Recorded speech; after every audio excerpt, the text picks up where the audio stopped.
2024 September నెల 1వ తారీఖు నుండి 30 వరకు కుంభరాశి ఫలితాలు. ఈ కుంభరాశి కూడా ఏలినాడు శని చివరి భాగం వచ్చింది. చాలామంది జన్మంలో ఉన్నటువంటి శని వల్ల చాలా సమస్యలు వస్తాయి, చాలా బాధలు పడతారు అని చాలామంది చెబుతూ ఉన్నారు. కానీ బాధలు అనేవి మానవుడికి వస్తాయి, తప్పదు. కానీ మానవుడికి తట్టుకోలేని బాధలు కొన్ని, తట్టుకోగలిగిన బాధలు కొన్ని ఉంటాయి. ఇది తట్టుకోగలిగిన బాధలే మాత్రం, కానీ తట్టుకోలేని బాధలు మాత్రం కాదు. అయితే ఈ రాశివాళ్ళు ఈ సంవత్సరం పాటు ఏం చేయాలంటే, ప్రతిరోజు శివాలయానికి వెళ్ళి శివుడికి ప్రదక్షిణ చేసి మారేడు దళాలు తీసుకెళ్ళి ఈశ్వరుడికి ఇవ్వండి. సోమవారం శనికి అభిషేకం చేయించుకోండి. పుట్టల దగ్గర, మట్టి నేలల దగ్గర బియ్యము పంచదార కలిపి వాటికి వేయండి. పిపీలిక సమారాధన అంటారు. మారేడు దళం వేసి ఎవరైతే పూజ చేస్తాడో వాడు, మారేడు దళం కూడా ఎట్లా ఉండాలంటే పచ్చగా ఉండాలి, ముదిరిపోయి ఉండకూడదు, ఆకు మధ్యస్థంగా ఉండాలి, ముడతపడిపోకూడదు, పురుగు పట్టింది కాకూడదు, ఎండిపోయింది కాకూడదు, 3 ఆకులు విడివిడిగా కలిసి ఉండాలి, త్రిశూలంలాగా ఉండాలి. అటువంటి మారేడు దళాలు 11 తగ్గకుండా ఈశ్వరుడు శివలింగం మీద పెట్టండి. ప్రతి అర్చకుడు కూడా మారేడు దళాలు కనుక ఇస్తే నువ్వు బంగారం ఇచ్చినంత సంతోషపడతాడు. త్రిదళం త్రిగుణాకారం త్రినేత్రంచ త్రియాయుధం త్రిజన్మ పాప సంహారం ఏకబిల్వం శివార్పణం అన్నారు. ఒక్క మారేడు దళం, త్రిదళం, 3 ఆకుల కింద కలిగిన దళం, త్రిదళం, త్రిగుణాకారం, ఆగజన్మ ఆగామి ప్రారంధ జన్మాలు ఉన్నాయి. ఈ 3 జన్మాల యొక్క బాధలు పోతాయి. త్రిదళం త్రిగుణాకారం 3 గుణాలు పోగొడుతుంది. త్రినేత్రంచ త్రియాయుధం, ఆయనకు 3 నేత్రాలు ఉన్నాయి, మనకు కూడా 3 నేత్రం ఉంది. 3 నేత్రం ఏంటంటే కోపనేత్రం. నీకు కోపం వస్తుంది, కోపం కాదు, జ్ఞాననేత్రం కూడా అందులోనే ఉంది. నువ్వు మంచి జ్ఞానం కలిగి దైవాన్ని పూజిస్తే ఇక్కడ ఉంది, భృగు మధ్య జ్ఞాననేత్రం వస్తుంది, మంచి చెప్పగలుగుతావు. అదే గనక దైవశక్తిని సంపాదించకపోతే కోపం వస్తుంది. త్రినేత్రంచ త్రియాయుధం, త్రిశూలం, 3 శూలాలు కలిగినటువంటి త్రిశూలం పట్టుకున్నాడు. త్రిజన్మ పాప సంహారం, ఆగామి సంచిత ప్రారంధాలు, 3 జన్మల పాపాలు పోగొడతాట.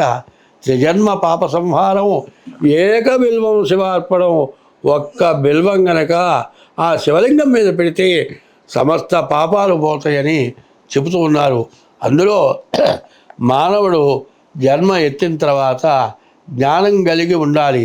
ఆ జ్ఞానం ఏమిటా అంటే, అడవి పక్షులకు ఎవడు ఆహారం ఇచ్చాను, మృగజాతికి ఎవడు మేత పెట్టే, వనచరాదులకు భోజనం ఎవడిప్పించే, చెట్లకెవ్వడు నీళ్లు చేదిపోసే, స్త్రీల గర్భంబున శిశువునెవడు పెంచే, పడులకెవ్వడు సంగ పరగపాలు, జీవకోట్లను పోషింపనివే కానీ వేరే ఒక దాత లేడయ్య వెతకి చూడ, భూషణ వికాసశ్రీ ధర్మపుర నివాస, దుష్ట సంహార నరసింహ దురిత దూరాలి. అన్నం లేక, ఆహారం లేక 33 కోట్ల జీవరాశులు ఆహారం లేక ప్రాణాలు పోవటం జరగటం లేదు. పాములు ఏం తింటున్నాయి అంటే గాలి పీల్చి బతుకుతున్నాయిట, గాలితో సర్పాలు బతుకుతాయన్నారు. మరి ప్రతి జీవరాశికి కూడా ఆహారం పెట్టి జన్మనిచ్చాడు. ఒక్క ఆహారం కోసమని దురాగతమైన సంపాదించడం కంటే, ఆకలైనప్పుడు ఎవరినన్నా అమ్మ ఆకలి అవుతుంది అన్నం పెట్టమంటే ఎవరైనా పెడతారు. అది మంచి పని, కానీ దురాగతమైన సంపాదన చేయకూడదు. అదే కష్టపడకుండా ఏం పని చేయకుండా అడుక్కు తింటాం కూడా సోమరిపోతు తనమే అంటారు. మరి పురుషార్థం అంటే ఏమంటే, ఎప్పుడు కూడా తను తింటూ ఒకరికి పెట్టడమే నేర్చుకోవాలి. అది ఎవడైతే చేస్తాడో వాడు ఎప్పుడు కూడా పురుషార్థం కలిగిన వాడంటారు.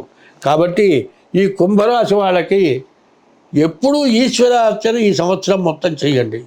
ఎప్పుడూ శివ దర్శనం చేసుకోండి. ఎప్పుడూ కూడా మరి చీమలకి బియ్యపు రవ్వ పంచదార వేయండి. రోజు మారేడు దళాలతో ఈశ్వరుడు పూజ చేయండి. శంకు పూజలు ఉన్నాయి. ఏమండి, శివలింగం పూలను ఉన్నాయి. మరి శివలింగం పానవట్టం కనబడుతుంది. నిజంగా భగవంతుడు సృష్టి మనకు కనపడేది శివలింగం పూలు.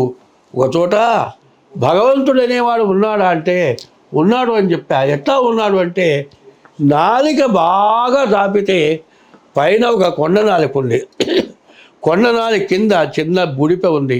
అది సరిగ్గా చూస్తే ఎట్లా ఉంటుందంటే కొండనాలిక పానవట్టం, ఆ పైన మధ్యలో చిన్న బుడిప శివలింగం, పైన ఎప్పుడు కూడా లాలాజలం వస్తుంది. అది ఈశ్వరాభిషేకం. అది షట్చక్రాలు. యోగపరంగా పోతే అక్కడ ఈశ్వరాభిషేకం జరుగుతుంది. కాబట్టి పరమేశ్వరుడు ప్రతి జీవరాశి 33 కోట్ల జీవరాశుల్లో పరమేశ్వరుడు ఖచ్చితంగా ఉన్నాడు. పరమేశ్వరుడు 3 అంటే బ్రహ్మ విష్ణు మహేశ్వర స్వరూపం, ముగ్గురు రూపం కూడా పరమేశ్వరుడే. కాబట్టి విష్ణువుని ఈశ్వరుడు, ఈశ్వరుని విష్ణువు ఎప్పుడు ప్రార్థిస్తూ ఉన్నాడు. కాబట్టి ఎప్పుడు కూడా గ్రహదోషాలకి జాతకాలు చూసుకోవటం, ఎప్పుడు కూడా భగవంతుడిని నమ్మి పూజించడం, భగవంతుడి కంటే తల్లిదండ్రుల్ని పూజించడం. భార్య అంటే ఇప్పుడు చాలామంది ఏమంటారంటే పెద్దవాళ్ళు వసి అంటారు. వసి దాన్ని తిరిగేస్తే శివ అనే పదంట. అందువల్ల భార్యని వసి అని పిలుస్తారు. కాబట్టి శివ అని పిలిచినట్లు భార్యని పరమేశ్వరు రూపంతో చూడాలి. భార్యని ఎప్పుడు కూడా గౌరవించాలి, స్త్రీని ఎప్పుడు కూడా గౌరవించాలి. ఈ లక్షణాలు కావాలి. కాబట్టి ఈ రాశి వాళ్ళు రాహుకి 18,000 జపం చేయించుకొని మినుగులు దానం ఇవ్వాలి. కుజుడికి 5,000 జపం చేయించుకొని కందులు దానం ఇవ్వాలి. రవికి 6,000 జపం చేయించుకొని గోధుమలు దానం ఇవ్వాలి. కేతువుకి 7,000 జపం చేయించుకొని ఉలవలు దానం ఇవ్వాలి. స్వస్తి.